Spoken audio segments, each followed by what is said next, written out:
আমার মেয়ে রাজশাহী ভার্সিটি পড়ে, ওই জায়গা ছেলের বাবা শুধু কেড়ে ওর মেয়ে রাজশাহী ভার্সিটি পড়ে, এই গল্প স্থলে এসে করতেছে, সব জানতেছে। তাহলে আমার ছেলে ভার্সিটি পড়ে এই গল্পটা কেউ তো জানলো না। মেয়ের বাবাই বলছে, ছেলের বাবা বলতেছে তোমার মেয়ে রাজশাহী ভার্সিটি পড়ে, এই গল্প কি স্থলে এসে করা লাগবে নাকি? দেখে আমার ছেলে ওই ভার্সিটি পড়ে, আমি তো গল্প করি না, ছেলের বাবার গল্প হচ্ছে না। মেয়ের বাবা চিন্তা করতেছে আমি গল্প করি, ও ধমক দিয়ে আমার দাবা।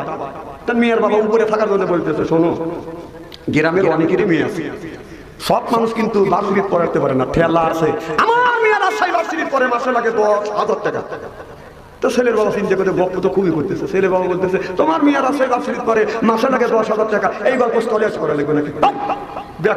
আমার ছেলে ওই ভার্সিটি পড়ে, মাসে লাগে 20,000 টাকা, আমি তো গল্প করছি না। ছেলের বাবার গল্প হচ্ছে না, মেয়ের বাবা রেগে গেছে। কি তোমার ছেলে যে ক্লাসে যে ভার্সিটি, আমার মেয়ে সেই ক্লাসে সেই ভার্সিটি, তো আমার মেয়ের লাগে মাসে 10,000 টাকা আর তোমার ছেলের মাসে 20,000 টাকা লাগে, কারণ কি? কাল গপ্প জায়গা পাও না, কারণ কি?